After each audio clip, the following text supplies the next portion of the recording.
Loving seeing on these stroke survivor groups how their families were so proactive for them. They went out and helped get them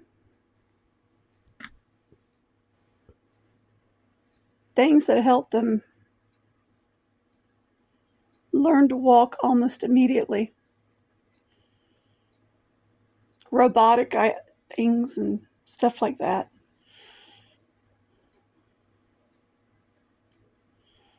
How their families were so supportive of them.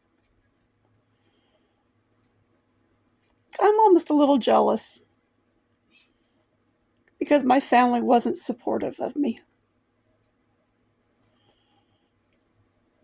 I had to do it all on my own. I had no one there supporting me.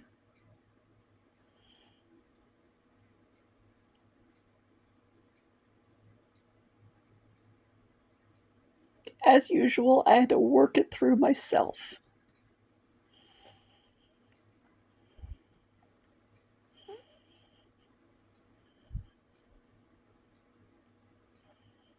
Instead, I had family running around town telling everyone that I was lying about having a stroke.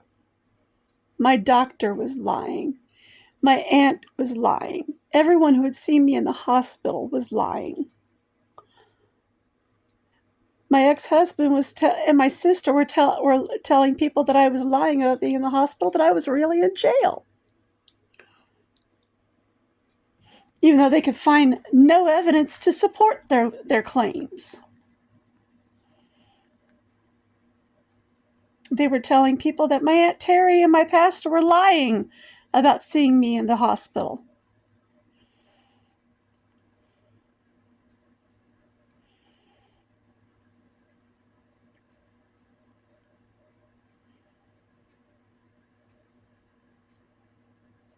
At home,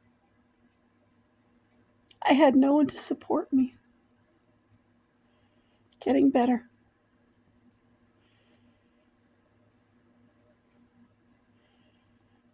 Aurora was still in DCS's clutches.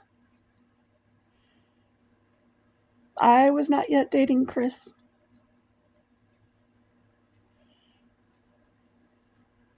I had no one.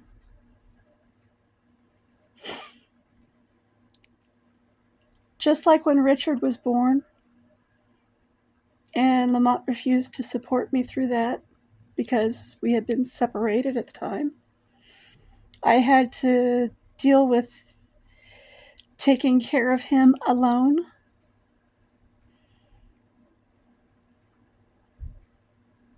I had to take care of myself through a stroke alone. The only one here was my spirit house guest. And believe me, it's not easy taking care of someone from the spirit side. That's really not supposed to be their job.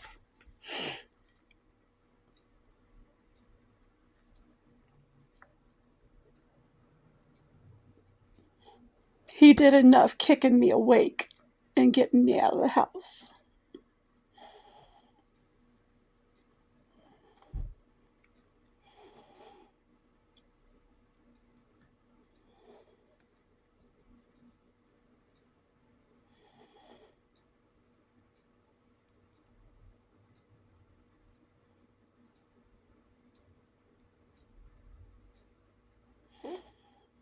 I'm proud of my friends' families for sticking up for them, supporting them, getting them what they need. I'm very proud of them. In a way, I'm a little envious. Just a tad bit.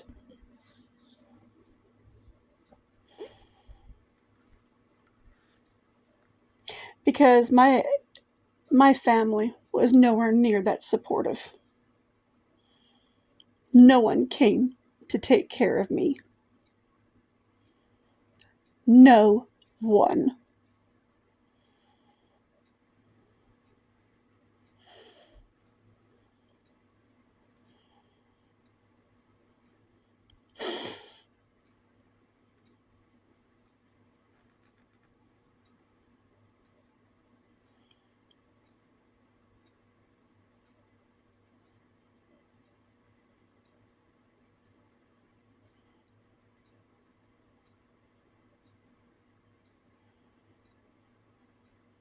It's rough when you cannot count on your family to take care of you. And in fact, you have two family members running around telling lies that, oh, you lied about having a stroke. You were really in jail.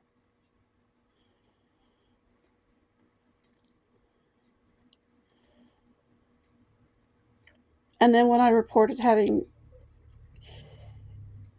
subsequent TIAs later, in June and October of that year, after my initial stroke in April, oh, you had TIAs? Well, then you didn't have a stroke. Really? You think that TIAs wipe out your earlier stroke? And Marissa said, well, yeah, I'm a nurse. I can say that because I'm a nurse. I can say that later TIAs do wipe out your earlier stroke.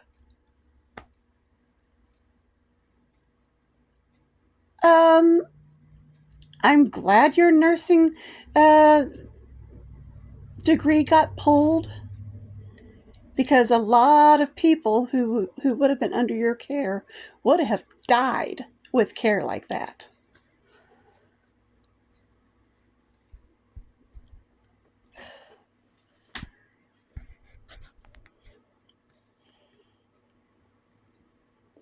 Because nowhere has it ever been found that later TIAs caused by an earlier stroke ever erased an earlier stroke. I mean, that is just plain stupid logic.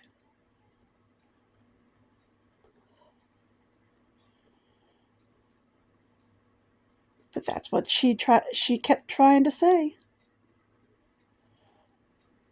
Oh, I'm a nurse. You can depend on what I say. TIAs that you have later wipe out an earlier stroke. It never happened if you have later TIAs. What?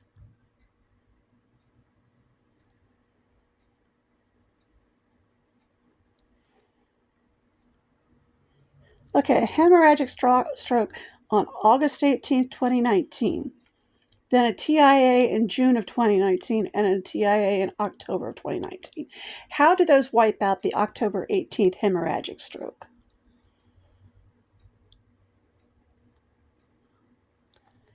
Duh. Marissa Brandenburg, you really need to have your mind checked.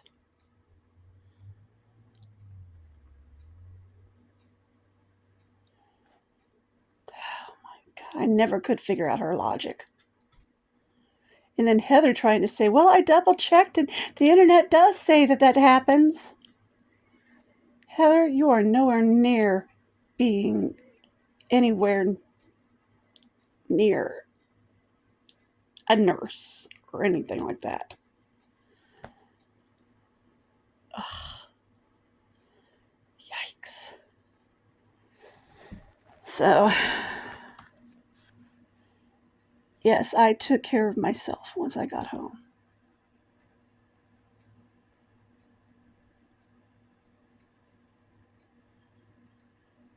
I can say I am one badass motherfucker for taking care of myself.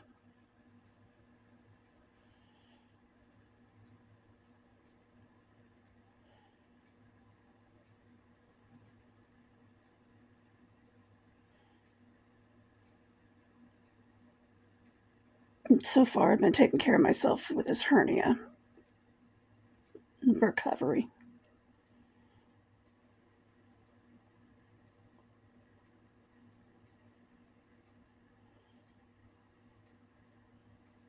It hurts, but it is what it is.